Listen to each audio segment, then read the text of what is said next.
JEE mains की daily PYQ series में आज हम जेई मेंस 2024 लिमिट का एक क्वेश्चन सॉल्व करने वाले हैं।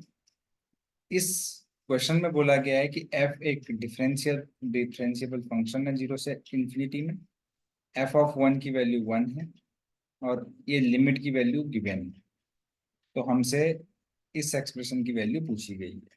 देखिएगा, सबसे पहले हम चलते हैं लिमिट में।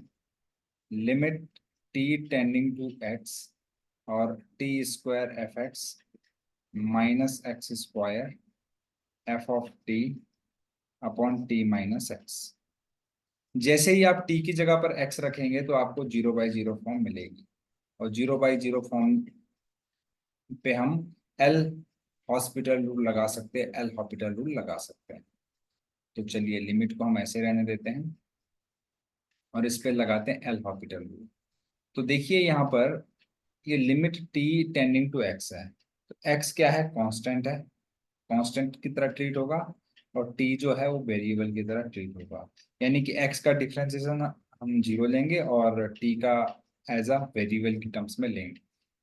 तो यहाँ पर देखिए एक्स अगर कांस्टेंट है तो एफ एक्स भी कांस्टेंट होगा, तो एफ एक्स को हम बाहर निकाल देंगे क्योंकि मैं एल हॉस्पिटल रूल लगा रहा हूँ, और टी स्क्वायर का होता है टू टी। इसी तरीके से एक्स क्योंकि कांस्टेंट है तो एक्स स्क्वायर भी कांस्टेंट होगा, और एफ टी का differentiation F dash T divided by T minus x. देखिए एक्स कांस्टेंट है, टी वेरिएबल है, तो टी माइनस एक्स में एक्स का डिफरेंशिएशन जीरो और टी का डिफरेंशिएशन वन हो जाएगा, है ना। बिल्कुल ध्यान से देखिएगा। तो एक्चुअली ये कुछ इस तरीके से हो गया, limit T tending to X F of X into two T minus x square F dash T upon one, है ना। इस तरीके से ये हो गया है। अब हमें करना क्या है, यहाँ पर हम लिमिट की वैल्यू पुट कर देते हैं, है ना। जैसे लिमिट की वैल्यू पुट करेंगे तो ये हो जाएगा two X F x minus x square F dash X, है ना। और इस लिमिट की वैल्यू क्या दी है, वन दी गई है, तो इसको वन लिख लेते हैं। तो कुछ इस तरीके से हो गया, two X F x minus x square F dash X is equal to one. अब बिल्कुल ध्यान करके देखिएगा, क्योंकि एफ एक्स माना है मैंने, तो Y equal to F X होता है जनरली, है ना। मतलब हम एफ एक्स को वाई भी बोल सकते हैं। तो ये कुछ इस तरीके से two X Y minus x square F dash X को हम D Y by D X भी बोलते हैं, right, is equal to one, है ना। बिल्कुल ध्यान से देखिएगा, D Y by D X की हम वैल्यू निकालते हैं तो ये कुछ हो जाएगा, D Y by D X is equal to X Y minus one upon X square. D Y by D X को एक साइड लेके चला गया, एक्स स्क्वायर से डिवाइड कर दिया। तो अब ये कुछ इस तरीके से दिखाई देगा, D Y by D X, है ना। एक्स स्क्वायर से डिवाइड करोगे तो ये हो जाएगा minus minus two upon X into Y is equal to minus one upon X square. अब आप बोलेंगे कि सर आपने ऐसा क्यों किया। देखिए, हमें यहाँ पर एक साफ साफ एक डिफरेंशियल इक्वेशन दिख रही है, और अगर आप इसको देखेंगे तो ये कुछ इस तरीके से D Y by D X minus P Y is equal to Q, है ना। ये होती है लीनियर डिफरेंशियल इक्वेशन, और इसको सॉल्व किया जाता है कैसे, y into integrating factor is equal to Q into integrating factor, है ना। तो इस तरीके से इसका सॉल्यूशन होता है इस लीनियर डिफरेंशियल इक्वेशन का। तो अब हमें इंटीग्रेटिंग फैक्टर जो निकालना होता है वो होता है e की power integral of p dx, है ना। समझ गए। ये जो p और q जो होते हैं x की टर्म्स में होते हैं। अगर आप यहाँ पे देखेंगे तो ये जो p है ये भी x की टर्म्स में है और q भी x की टर्म्स में है, ठीक है। तो चलिए हम इसका पहले इंटीग्रेटिंग फैक्टर निकालते हैं।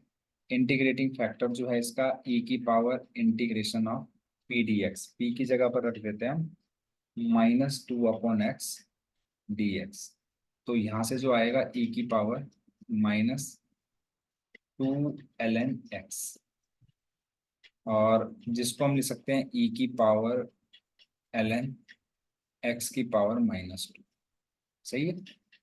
तो ln और e जो है हमारा एक तरीके से यहाँ से कैंसिल हो जाएगा, और ये हो जाएगा 1/x²। क्या हो जाएगा? 1/x²। और जो सॉल्यूशन होता है लीनियर डिफरेंशियल इक्वेशन का, वो ऐसा होता है।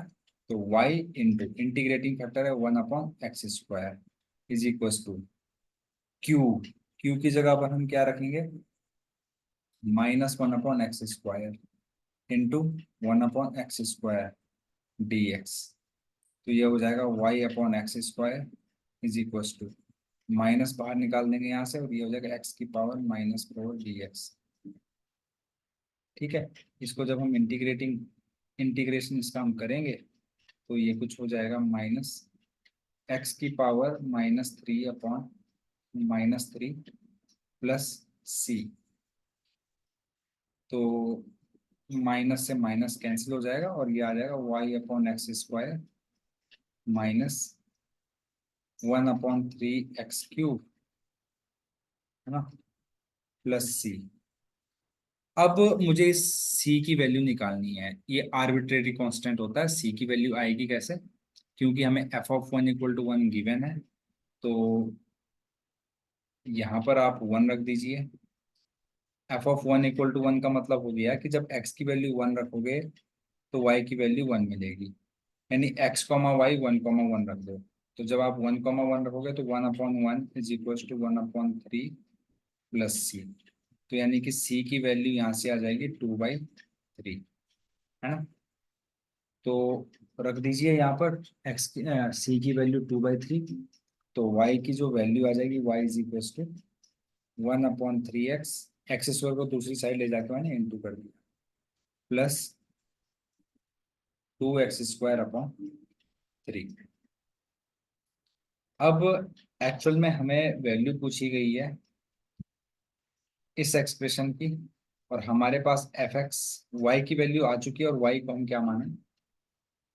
fx मान सकते हैं, क्योंकि हमने इनिशियली fx को ही y माना था, है ना। आप देखेंगे यहाँ पर हमने सब्स्टिट्यूशन किया था, राइट। तो बस वही करना, 2f2 यानी कि 2 इंटू और f2 यानी कि इसके अंदर 2 रखो आप, तो जितना भी आएगा, प्लस 3 इंटू f(3) यानी कि ये fx है। इसके अंदर आप 3 रख दीजिए x की जगह पर। जब आप इसको सॉल्व करेंगे तो आपके पास आएगा 17/3 प्लस 55/3, और जिसका आंसर आएगा आपके पास 72/3। 24×24 = 72। तो ये इसकी जो वैल्यू आती है वो आती है 24, 72/3 की। तो ये इंटीजर टाइप में जो एक क्वेश्चन था, इसका जो आंसर आया वो आया 24। अगर आपको सॉल्यूशन अच्छा लगे, चैनल को लाइक, शेयर और सब्सक्राइब करना बिल्कुल ना भूलें। Thank you very much.